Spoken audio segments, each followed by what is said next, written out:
All right, we're gonna be watching Ethereal, who's been playing Mercy and a little bit of Moira. This is high gold, so let's call it gold 2 on Junkertown on PC. Am I cooked? Support main, cannot seem to win a game. I don't know what I could have done better. Feeling really overwhelmed in comp. I placed plat, but I'm now mid gold and I cannot seem to win a game. I usually play Mercy and fall back on Moira and Juno when I cannot get value. My target priority and cooldown usage feels very scuffed, even though I can feel I'm making poor decisions. I'm not sure what would be better. I'm looking for advice on anything, positioning, team comp, sense, etc. Everything is welcome. This is a game where I played mostly Mercy, had an excellent Cassidy to pocket, but started getting bullied intensely by the enemy towards the middle end. I felt very helpless. I don't know what I could have done better. My team felt very scattered, so I didn't think I could do any hero except Mercy. But what I did wasn't enough, but it was a close game. Okay, so I've watched the replay. First thing is, I think Mercy is like the hardest hero to climb on, if not number one or number two, right? I think Lifeweaver probably is on there too. And fundamentally, the reason for why Mercy and Lifeweaver are so hard to climb on is because you have like the least agency over the game in terms of being able to like punish the enemy, right? All you really do for the all is a little extreme. Most of what you do is simply avoid mistakes, right? Like a great game for Mercy is like avoiding mistakes and like, you know, getting a clutch right or something like that, but just being like just not dying, constantly providing value. This is different than other heroes where you can like quote unquote like pop off, where you can get multiple kills, you can flip a fight, you can, you know, get a huge pick, whatever it ends up being. Is it possible on Mercy and Lightweaver? Yeah, I would argue it's actually probably even easier on Mercy than it is on Lightweaver because you have Valk, but that's like such a small part of your overall game, like as a hero, like your kit as a hero, that it becomes very difficult. Like if the enemy team are just like bots, right, and all they do is walk around straight lines, you have very limited ability to punish that as Mercy. Your team has to, and sometimes your team is good, and sometimes your team is worse, and that's just the nature of playing with randos. Is that you're gonna get inconsistent experiences. Even if you are better on average than other Mercies at your rank, you will eventually climb, but it could take you a lot of games just through the nature of like the volatility of it. Versus if you were like better than average on Baptiste, you'd quickly climb because you would just kill them. Like you would just shoot them in the head and then they would be dead and then you win the fight and then you move on. So whenever you play heroes that don't have any sort of offensive firepower, this is always going to be an issue, right? Like you're just always going to have to some degree some lack of agency over the course of the game. But it's also going to change the way we sort of see the game for Mercy in the sense of like, hey, like in general, I would say your Mercy play is pretty clean, right? By and large, 85% of the time, I'm like, yep, I agree with exactly what you're doing, 85 to 90% of the time. But 10% of the time, you are still making mistakes. And sometimes they get you killed and sometimes they don't. But the thing is, if you have no way to have really strong positive plays, whenever you make any negative play on a Mercy, that's bad. Like when you play a perfect game on Mercy, like a perfect game pretty much, you're looking at, I don't know, 55 to 60% win rate, right? But as soon as you make a few mistakes, it's that win rate just plummets. Comparatively, if you play like Baptiste, you can make multiple major mistakes, and as long as you made even more positive plays, you could still end up winning the game at like a 60% plus clip. Again, just noting, right? If you're a Mercy enjoyer, that's fine. Just noting in general, like this is well known that Mercy is really hard to climb with, right? I've seen like unranked GMs where you have like GM Mercy player, like top 500 Mercies, who like try to do unranked GM, and it takes them forever, like hundreds and hundreds of games, even though they have GM level mechanics and decision making. It just takes a really long time. They're gonna get there. It just takes forever because of that lack of agency. Okay, that's kind of number one, just a general note on Mercy. And the fact that there are gaps there sometimes. Like, generally speaking, you play pretty clean, and we're going to see that through the course of the game. But sometimes you're going to make mistakes, and they're going to cost you. Number two is overwhelmingly, when I watch Mercy players, or I should say supports who start the game on Mercy, if they switch to another hero, there is usually a massive drop in skill between Mercy and the next hero. It doesn't have to be that way, but I think there's some selection bias here because if you're trying hard and competitive, you're probably playing your best hero, right? So if your best hero is Mercy, then you're likely to start the game as Mercy. Mercy requires different mechanics than like pretty much every other hero in the game, which means that when you switch from Mercy to another hero, it's often a lot harder for you to kind of like play that other hero well for a variety of reasons. Like, for example, if I play, Cassidy, right? And then I get good at Cassidy and I switch over to like Ashe, it's going to feel pretty similar. And I'm probably going to be like 75% of the way to my Cassidy skill on Ashe on like day one. And after like a week, it's probably going to be like 85% of the way there because there's so many shared mechanics between them. Mercy's not like that, right? Mercy's like so enormously different. Just the fact that you don't shoot people makes you so different than the rest of the cast. And it messes with your mechanics, or I would say it not messes with. It prevents you from learning other mechanics that are important on all of the other heroes in the game. Does it have to be good that way? No, absolutely not. Like there are plenty of people who are great at all the supports, or Mercy and other supports. But for you, when you switch to Moira, as soon as you switch to Moira, I'm pretty sure you're gonna throw the game here. And seeing it play out, I'm like, oh yeah, you're definitely. I'm not saying that you exclusively are causing your team to lose, but you're definitely not doing your team any favors playing on Moira. Like it's very obvious right away that I'm like, this is not gonna work. Now, Moira might have been the best choice there as a hero compositionally, but for you personally, like your value skill drop on Moira is really significant. Okay, that being said, let's start watching.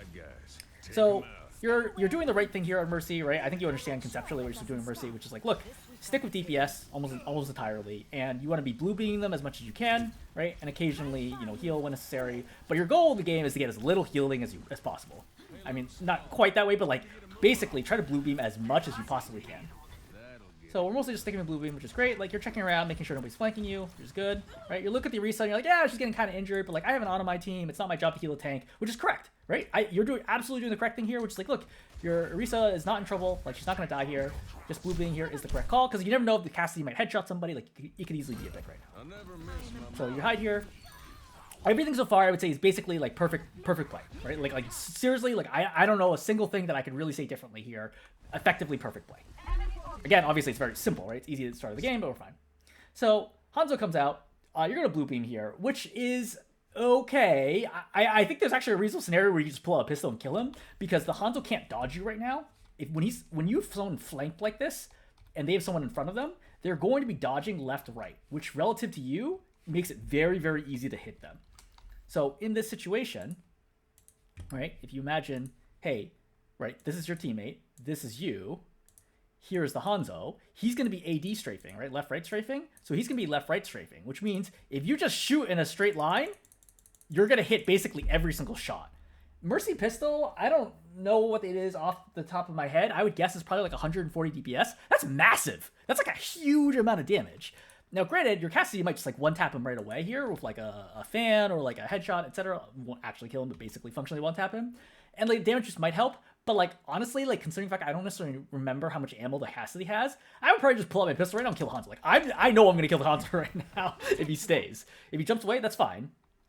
But as soon as he jumps away, yeah, go back to Cassidy. But I think it was not unreasonable to pull out a pistol. Is it a mistake? Question mark, right? But I'm just giving an example as like an optimal opportunity. Is that sometimes it's actually way better to just pull out your pistol, especially Cassidy, who's not consistent at hitting. Like let's imagine it's like I don't know, it's like a Sombra or a Widowmaker. Widowmaker's good. Really, really thin model, right? She's running around, strafing, like Cassidy's having trouble hitting shots. Just pull out your pistol and kill the Widow. Like, there's no real threat to your Hanzo in that situation anyway. Like, just kill her with a pistol. All right. Back to blue beam. So notice you switch to yellow. This is something that I've seen you do a lot. You toggle between blue beam and yellow beam, even when your pocket is not being damaged. Like, there's no reason to go to yellow beam right now. Just stay on blue. And you might think, oh, just a little bit of healing in case they need it. No, because you never know when Cassie's taking a shot, and that shot is not damage enhanced because you are not blue beaming him at that moment. It's like super annoying. Like, see, he's shooting multiple times here. Like, that was like 2 bullets where you did not blue beam. He's literally not even damaged at all, just blue beam. Right? Exclusively blue beam. Even if he's taking some damage, keep blue beaming him. I would be looking, hey, is there anything in the opposing team that can one-shot him? No? Keep blue beaming. Unless he drops below 160... I mean, Hanzo headshot can kill him no matter what. But, like, Ashe headshot can conceivably kill with Mercy. So I guess that's changed. I'm looking at the wrong team. So yeah, I mean, like maybe if he's like a 200, like 190, like yeah, start healing him. But like generally speaking, for a lot of his health, I think you can just blue beam. Typical Mercy gameplay. Again, I think you're doing it mostly correct. I don't even know that you need to be peeking this. I would just keep pocketing the Cassidy. So you're not going to do the next thing that is going to start costing you, which is you're going to peek and you're not going to respect the enemy team's aim. Based on your comments, I wonder if you are relatively new to competitive, but like stepping in front like this exposes you, and you can actually get lasered right now. And you're gonna eat the arrow right here, and you're gonna oh shoot, and then you're gonna fly around. So exposing yourself unnecessarily is a really, really bad idea. As all heroes, right? But obviously Cassidy needs to expose himself to shoot people, right? Like most heroes do. But as Mercy, if you don't need to shoot anybody and you have all the information that you need, just do not expose yourself unless you have a critical need to. There was no reason for you to expose yourself here, right? Your Orisa is basically full health. Your Ana has the Orisa and the LOS. Just stay here. Like literally, if you just want to sit here AFK, yeah, you can do that too if you want to, right? Like there's nothing to do right now. You're doing the correct thing. That's just the way Mercy works. You have no other abilities to use. Just blue beam your Cassidy and just rely on your Cassidy to get kills. There's no need to do this because right here, you're going to get like take a ton of damage as soon as people see that you're available. If I was a soldier right here, I would kill you in 2 seconds. Like as soon as you're definitely dead at that point in time. 2 seconds or less. And if you want to climb the higher ranks, you need to really respect the enemy team's aim. In order for them to get to higher ranks, they got there by killing Mercy players like you who did not expect them to be able to beam them down. So that's why I'm telling you this right now is, hey, don't do silly things like this where you expose yourself unnecessarily. It's one thing, it's like, oh, the risk is super low, my healing will make a difference. Okay, fine, go for it. But this is all risk, no reward. Do not do this. Now, once this happens, okay, G gets popped, or actually you get tagged here, and then you eat the Hanzo arrow, the correct thing to do right now was immediately strafe back into cover. Because Hanzo can't shoot again that quickly, just immediately get back to cover and you should be good. Now, Guardian Angel forward is nuts. As soon as you do this, now there's 3 people who can kill you. The Ram, the Kiriko, and the Hanzo now when he steps up. Because then you drift here, and you should have actually, frankly, flown up and tried to like get cover over here or something like that. But like, you're in major trouble right now. And you're extremely lucky to not be dead at this moment in time. Ram should have killed you with either one of those punches. But Ana does a great job keeping you up. Very, very lucky to not be dead there. Right? Again, you didn't die this time. And so you might not think this is a big deal. But it's going to cost you later on. And I bet you it costs you in other games where you just simply do not respect that the enemy team can blow you up. Right, pretty easy push here. Obviously, the whole team is dead. Greetings. Checking in. So, let's think for a second. Who should we be pocketing right now? Is it the Orisa? No, she's a tank. Is it the Cassidy? No, because he's too far away. Hopefully, you know of the concept of damage fall off in Overwatch, which is where, especially for hit scan and a few projectiles, they do less damage over time. Even a Cassidy of aimbot here is not doing very much damage because of damage fall off is really significant against the Ram. So you should really just pocket the Genji here, right? Until someone gets within the range of the Cassidy. Like once Cassidy fall off range, I don't know, I would probably guess it probably starts like around here-ish. Like once they get in this range, yeah, Cassidy's gonna start melting them. But like out to here, right? Anything past this distance, like where this is like the max distance, he's gonna do almost no damage. Like literally like 25% damage. Like don't even bother. So you pocket the Genji as long as you can. Great, excellent. Right, so we're doing the right thing here. But you notice that you lost the Genji right now. But the thing is, you're not actually in any danger right now. Like, they're all focusing on the Genji. You could have gone over here and kept healing the Genji and not lost the beam. You might have thought, oh, the Ram might kind of go on me, but you can just fly away, right? Ram's even used Vortex already, so you're not in any danger. You really should have kept the beam on the Genji here to give him a chance to survive, because he's going to die here after getting this kill. Which is, you know, unfortunate, but whatever.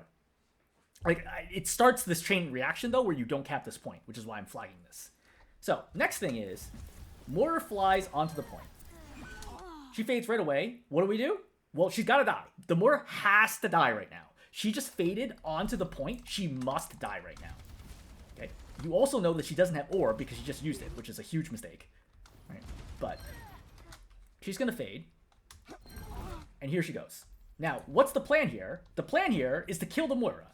This Moira without orb cannot kill you. It's going to take her, what, 4 seconds to kill you? you can almost melee her to death, not including her regen, faster than she can just kill you with the right click, right? So just shoot her. Just pull out the pistol and shoot her. This is like a very reasonable time to just shoot her with the pistol, right? Like Cassidy tags her. Again, she's jumping. She's moving in a predictable way. Just pull out the pistol and kill her. Also, why are you healing the Cassidy right now? The Cassidy's at full health. There's only one enemy hero here, which is Moira, and she's attacking you. Just blue beam. And this is a great example where, like, again, we see that you're regularly using healing when you should just be blue beaming here. Just shoot the Moira. Like, shooting the Moira here would be massive value. Look how low she is. She's down to, like, 50, 60 health. I guarantee you would have killed her with the pistol. Even with not great aim, you would have killed the Moira by now. And because you don't kill the Moira, she gets the heal orb off. Right? Now you finally pull out the pistol, and then she's going to fade away. She's going to survive this fight, which is a bad thing for you. All right, healing the Cassidy makes sense right now, and then your Reese is going to die. Now, let's see how long this Moira is able to stall this point, okay? From when Moira fades on. So she stopped cart right now. 1, 2, 3, 4, 5, 6, 7, 8, 9, 10, 11. Now we start moving the card again. 11 seconds go by. 11 seconds is more than enough to finish this cap. Your Orisa is doing her job. She's completely zoning the entire team here except for Moira. All you had to do was walk up and kill the Moira. You kill the Moira, you cap the point, and you're good. And now you're down 3 heroes, or 2 heroes, and you have no way to win this fight. Like, that's a big difference, right? That's probably at least a 45-second difference in the final clock, which would allow you to push further. My thanks.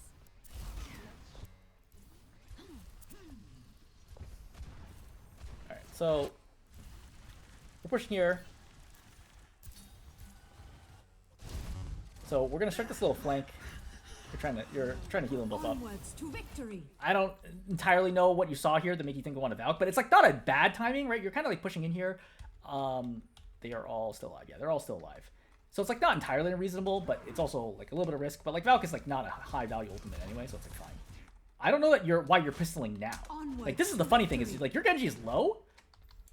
Your Genji is low right now, and then I think you see the Moira is like kind of low here. It's a terrible angle to shoot it though, right? Hitting somebody from up here, like looking down, is extremely difficult.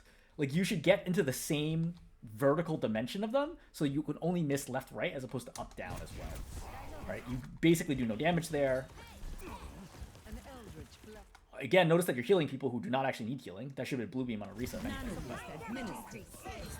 Has gonna die. You do this res right here, which is absolutely bonkers. At higher ranks, I think you absolutely die right now. Like, there's 2 heroes here, 3 heroes here who should see this. I think you just die right now. It's a good try by the Mei to try to break the res, though. And that goes back to, I bet you really you don't respect that the fact that enemy team can like, kill you very, very quickly. So you blew Marisa, great. Alright. So cap. But again, I think you would have had a lot more time on the clock, which makes a difference. So, I mean, you can blue beam Orisa all you want here, but she's really not going to do anything. I would just keep the cast up. Non-dive tanks can do almost nothing on this point. It just really sucks. They have to get up there. I think you should be able to walk up into this. Yeah, I know the aura like seems dangerous, but it's an LOS ultimate, so it only matters if you can see this guy, right? This little drone. If you can't see the drone, it won't actually affect you, even with the visual effect. You can just walk up here. Yeah, probably wouldn't have made a difference here. I'm just noting. You definitely shouldn't have died here. This should have been Guardian Angel forwards as opposed to against the wall. And then you get caught and die. It's not going to make a difference to your team in this fight anyway. But I'm just noting that like we see kind of like subpar mechanics right now. See? Great, good movement there, right? I would even blue beam the Cassidy here because he literally can't die. Right? Everyone's running away, but they have a shield anyway, it doesn't matter. Cast up.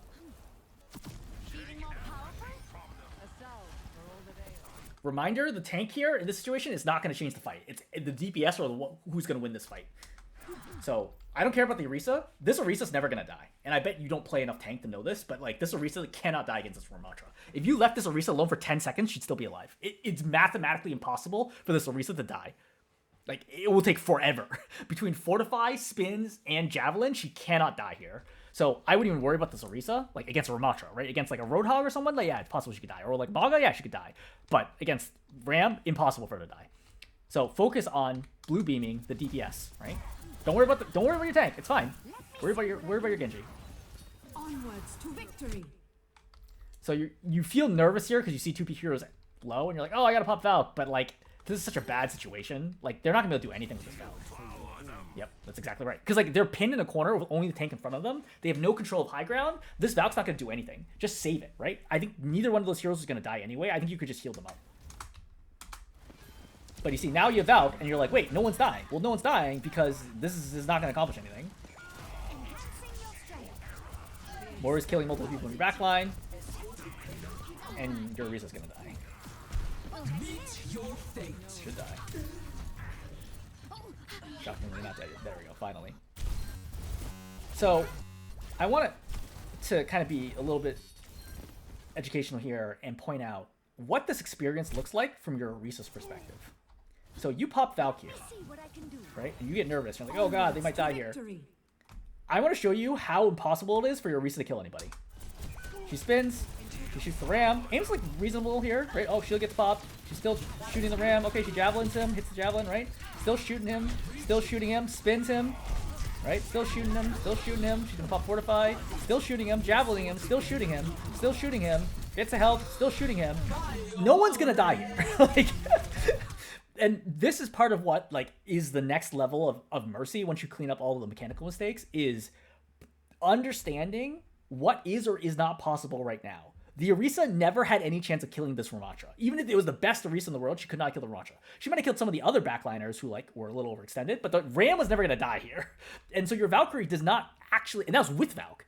Your Valk is not actually enabling the Orisa in a situation where she can do something to change the fight. Which is what I'm saying is that you actually need to spend your time focusing on the DPS and enabling them because they actually can do something. Your Orisa here is just sort of like to hold the line. She can't win the fight on her own here for a variety of different reasons, some of which are map dependent.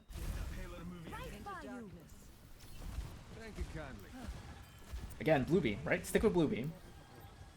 Right, a little bit of healing, back to blue beam. Back to blue beam right away. You never know what, like Cassie is such a feast of family hero. You never know when he might hit a headshot. Great example of a time where I actually would have blue beamed all the way to the end. She hits one, he gets, yeah. So if he hit like 2 of those were blue beamed, then the Mei actually dies here before block. And now you have to wait block out. Now she's gonna wall. Yep. And now she doesn't die. But if you blue beamed her, maybe the Mei dies, and then you're in a great situation to win the fight. We see another blue beam switch to yellow beam, where your Cassidy was full, but you switched to blue beam unnecessarily. Now you're back to yellow. Don't need it. You could just stay on blue beam. Just stay on blue beam. Need some assistance? Right? Stay on blue beam. Stay on blue beam. Right? Like right now, this whole time you should have been on blue beam. Blue beam. Blue beam. Right? Cassidy eventually gets the kill. Right? Now you heal. Now this makes sense. Right? Okay. So we should always keep Guardian Angel available in case we need it. Do we need Guardian Angel right now? We don't. Why did we just pop Guardian Angel? You see? Like, literally, nothing is happening right now. Why did you just pop Guardian Angel? So now, you're vulnerable because you don't have Guardian Angel available. You should have been able to immediately get out of this, but now you have to wait another second, which gets you killed. But this is sloppy. This is like a completely unforced error. There's no need to be popping Guardian Angel. And like, we see this sometimes where you just like kind of hit it randomly. There's no reason to be hitting it there. Like, either use it to get out or don't use it at all. Like, if you're afraid, you should just turn back and Guardian Angel right away instead of trying to just do that little mini, like, step forwards. Okay, so we're healing the Ana here. Let's think for a second. What's the only threat to our Ana? Well, it's Moira, Coalescence, right? Our Ana's obviously low, but Moira Coalescence does do low damage. It's like 70-ish damage a second. Mercy heal does, I think, 65. The Ana's barely taking any damage here, I'm pretty sure. Yeah, see? You're like basically fully healing all the damage that the Moira is doing. So your Ana's not in any danger. So as long as I just keep healing my Ana, she cannot die right now. very important for Mercy is that you need to know how much damage all the things in the game do. All heroes need to know that, but Mercy, it's a good way to add to your skill at the games to know how much damage. For example, the Winston does like 70 damage a second with his Tesla cannon, so like Mercy basically cancels that. So if you see someone jump on your teammate and you just have heal beam on them, you're like, they're not going to die to Winston. I'm fine. So right now, there's no way for the Ana to die. So what do? I just glide here, I just float, and I just keep heal on. Why are you Guardian Angeling into her right now, knowing that she was being coalesced? Because aren't you just flying into the path of coalescence? That doesn't make any sense. Like, the Moira clearly is not going to do anything about you. She's not even looking at you, and you're full health. Just float here in the air, just keep healing the Ana, and then Moira's eventually going to die or fade out. But instead, you decide the Guardian Angel in here into danger. You were safe, and you went into danger, and now you're getting burned down by the ball, which again is not going to kill you, but you freak out here, I think, and you pop Valk. This is not a good Valk. This is a really bad Valk, right? Right now, you got 4 people alive, right? 4 or 5 people. Yeah, 4 people alive, right? And they got multiple heroes dead. You're basically going to push this all the way without being contested. You're completely wasting Valk right now. I'm sure you realize right away, you're like, wait, I actually have literally nothing I can do with this Valk. It's not done. Thank you. I appreciate the support. So, and you could have gotten this res for free. Like, you could have just been floating here the whole time, healing the Ana up, Moira fades out, then you go get the res. No need to use Valk here. So you've just wasted a Valk, which is bad. I can fix that. So, if they see it feels like a serious contest, now would be a good time to pop Valk. Right idea to go over here to rotate for the Rhine. Yep. I think you're going to cap this. Great. I would 100% go down there and help. Why not? Like, just take some degree of risks, right? Fly over here, get LOS, jump in, right? Damage boost, whatever, help the Genji out, and then fly back out if you need to. Because you never know when your Genji might lose that fight, and then you not only don't get a kill, but you also lose a teammate. I'm here to help. I could use some 60 seconds. So, really, really bad movement here. The ball's flying. Okay, if you are like, hey, I feel like I'm in danger, just Guardian Angel over here, and you're good. But instead, you like Guardian Angel over here, then you bounce backwards, back into the ball. Right? Just Guardian Angel here, right? Or just like walk by it. Like, it's not that big a deal. It's not going to kill you. Like, the Ana's right here. But you see how you just go back into the ball and now over here? So you have to work on your Mercy movement. Like, we're not even talking advanced stuff, right? We're not talking about like, oh, how do I juke? Like, this is just basic, like, hey, how do I fly away from a Moira ball? You really need LOS on a DPS. Enhancing your strength. So, you should have Danke.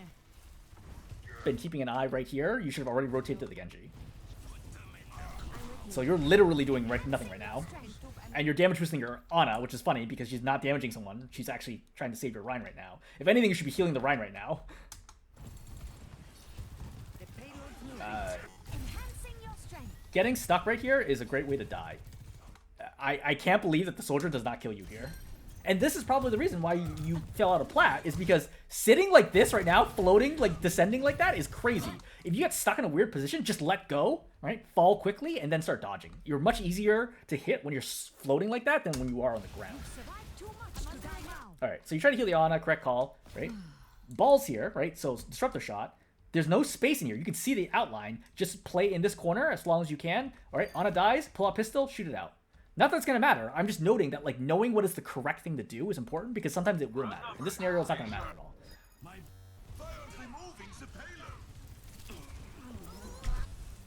So,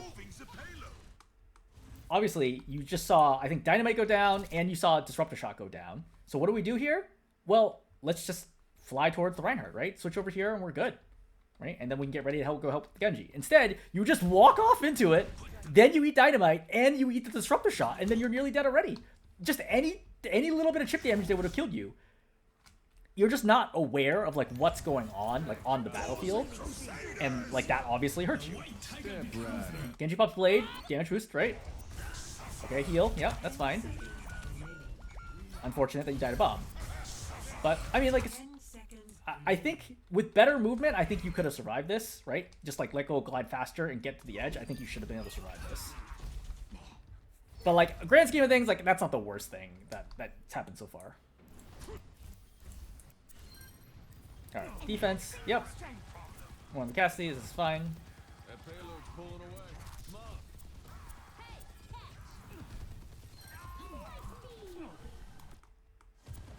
So when you do this thing where you walk in front of him, this is how you die.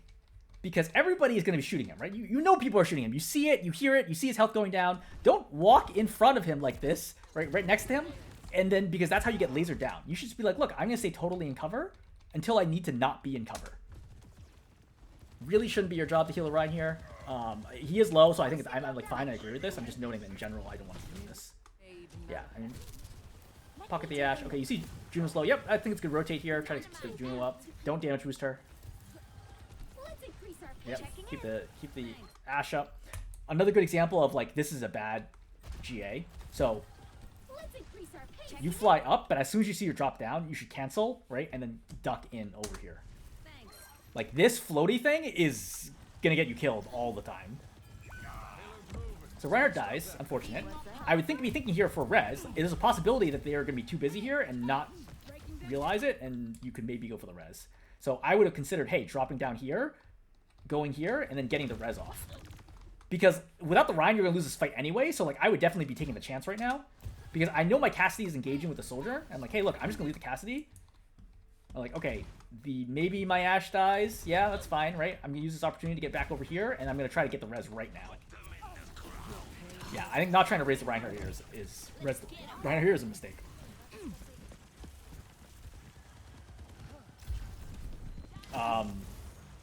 Yeah, so Cassie's over there, right? Your Juno's over here. She goes in. The problem is you can hear them coming, and you can hear that Juno is running away from the enemies because you can hear the shots. Just go to the left. Go to the left. They're going to come back out and meet them on the other side. Instead, you decide to walk. First of all, use GA, which obviously does nothing. You just saw yourself slam into the wall. Second, you walk in front of the whole team right here, and now your Valk gets forced because you're like, oh god, I'm panicking, and now you die. This, very basic stuff, right? Like, just don't walk in front of the enemy team. There's a little bit of like a puppy dog aspect to the way that you play Mercy, right? You're like, oh, wherever you go, I'm going to go. You jump off a cliff, I'm jumping off the cliff. Which, you know, as Mercy is fine because you can fly. But like, you have to understand like what's safe for them may not necessarily be safe for you anymore because the opportunity to use that path is no longer there. Yeah, it was okay for Juno to walk there because Juno's further ahead of the team. It's not okay for you to walk here. You're going to die.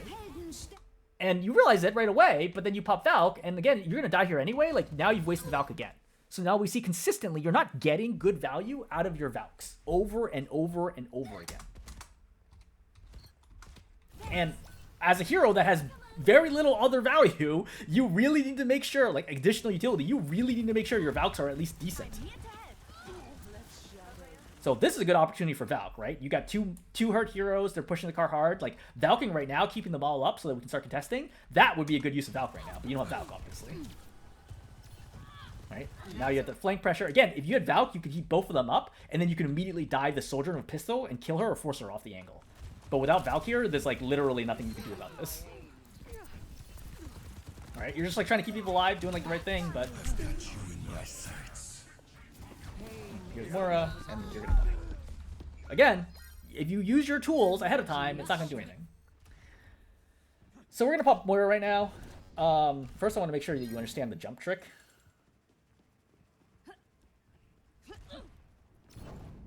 So, right before the end of the fade wears off, press jump and you'll get a ton more distance. Like, a lot more distance. That allows you to get to the front faster. Pain is inevitable. It's funny that you went to the right here, because it's never the correct path to go to the right here. You should be going to the left. I suspect, again, some degree of unfamiliarity with the map, that left is the correct path to go here.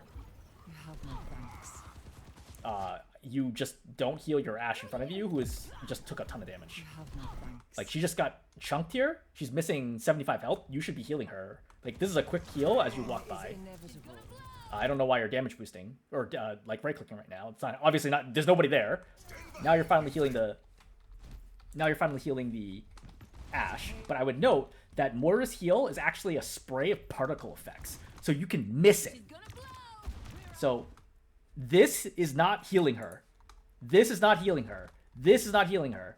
That, like, edge piece got her a little bit. That's why she's still missing so much health. More contact healing, like, nonstop, does like 85-ish health a second or something. It's a lot. You barely healed her at all. But I'm sure in your head, you thought, oh yeah, I healed this Ashe, no problem. She's probably just taking a lot of damage. You're healing almost none of this. The accuracy of this is like 10%. It's a very common problem I see of Moira players. And again, when you compound that with the fact that there's a good chance that Mercy is one of your main heroes, you probably don't practice aiming very much. But, like, it's really important for almost all the heroes in the game to be able to aim. Like, this is just not good. And look what's happening right now. Your Reinhardt is injured, okay? There's nobody else on your screen. Why are you damaging right now, right? Why are you right-clicking instead of left-clicking? It probably has to do with the fact that you're not comfortable playing Moira, so you're having trouble with, like, this, like, muscle confusion, like, what do the buttons do? Oh, I mean to heal. No, I'm pushing the wrong button. Like, that type of thing. It's, like, sort of like when novice drivers are like, I'm trying to brake, but I hit the gas instead. That type of deal. Which is fine. If you were just trying to learn Moira, this is a normal part of the curve of learning Moira. But if you're trying to win games, you can't be playing a hero that you are not comfortable with. Obviously, it's going to dramatically lower the chances of you winning the game. You do not look comfortable playing Moira. Like, we can see, we have literally watched like 10 seconds of your gameplay, and it is extremely obvious that you do not know how to play Moira. Like, at a high gold level. Like, maybe you're a silver level Moira, right? But, like, you're not a gold level Moira, and you're certainly not a platinum level Moira. So if you want to get back to platinum, you have to play like a platinum level Moira just to get there. You can't play like a gold level Moira to get the platinum, obviously, right? Because you're not going to differentiate yourself from your peers.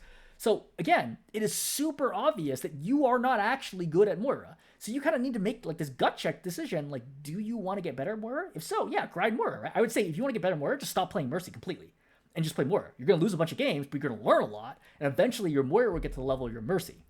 But don't try swapping to heroes that you are not comfortable with. The chance of you winning the game will go down, not up, even if that hero is objectively a better choice for the composition. If you are significantly worse at the hero, it will not offset that problem.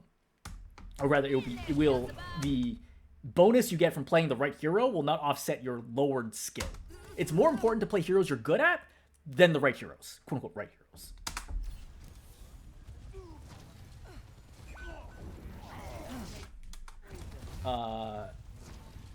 Yeah, I mean, Cassie kind of gets lasers here. Nothing you could have done about that. So you're going to fade forward right now, which is quite dangerous because there's a very good chance Ryan's going to charge out of this, but it works out here.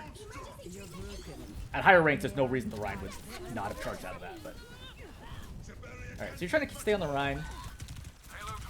You'll notice right now, like, you have this immediate muscle confusion because you see the Ashe, and you're like, oh, I want to be healing my Ashe, but instead you actually damage instead of healing. So again, like, we see this over and over again.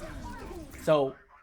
the Ramatra is damaging you here. You've taken a ton of damage right now. You're at all the way down to 50 health. The correct move here is just to throw Healing Orb against the wall or against the box and just get healed up, because Healing Orb will easily heal you for all this stuff. And you get behind cover and you're good to go. And if he tries chasing you, then you fade away. But you don't know that. You don't have that kind of, like, if they do X, I do Y, right? Correct, like, response. What you do here instead is you're just trying to damage him. Then you throw a damage orb, which doesn't even touch him. It touches him for, like, a brief moment. And the damage orb is almost entirely wasted while you're critically injured right now. And now you're walking on top of the whole team. You should really die here. You're extremely lucky to not be dead right now. And now we see another incorrect response. Moira Coalescence is popped on you. Moira Coalescence does like 70 health, 70 damage a second or so. It's not a lot. It really is not a lot. Like, I know it seems like a lot. It's not. It's really low. I'm pretty sure the lowest damage ability ultimate in the game that is actually meant to damage someone, right? We're not including, like, Grav or, like you know, May, Blizzard, or whatever, right? But, like, of things that actually do, like, a non-trivial amount of damage, it's got to be one of the lowest DPS ultimates in the game. You can just throw Healing Orb and you won't die. And if you do Healing Orb and you drain her, you will actually gain health while she's using Coalescence on you. But again, I don't think you know that, because this might very well be the first time you've ever played Moira and had another Moira coalesce you. So you don't know what the correct response is to this, so you throw out a damage orb instead of a healing orb, and now you take a ton of damage and you're forced to run away and you die. And this is what I mean, where it's like, don't play heroes that you're not good at if you're trying to win. If you're trying to learn, absolutely do that. But if you're trying to win, stick with what you know. Because I guarantee you, you've gotten way more value as Mercy than you would have as Moira. I don't think it's really worth analyzing the rest of this. There's, like, nothing interesting that goes on. Okay. So, summarizing again. As Mercy, you need to not die. You need to damage boost more. You need to Valk. Like actually have good Valks, and looking for the right opportunities to Valk is important. Again, I highlighted a few of them where I'm like, yeah, now's a good time to Valk, right? But like all of your Valks were pretty much all bad. But like taking this extra damage, etc., and having Valk its force, super, super, super bad. Especially on Mercy, really, really, really bad. Because Mercy is one of the most evasive heroes in the game, right? Really easy to survive on. And then for Moira, you got to make a decision. Like either you want to learn Moira, in which case, yeah, go ahead, spam play Moira. You're gonna lose a bunch of games in competitive, but then you're gonna get better, and then you'll climb back up. Or don't play Moira at all. And this applies to all the other heroes, right? If they are significantly worse than your Mercy, don't play them. Unless you want to learn how to play them, in which case, then do so. But don't be surprised when you lose. All right, that's it. Hopefully this was helpful.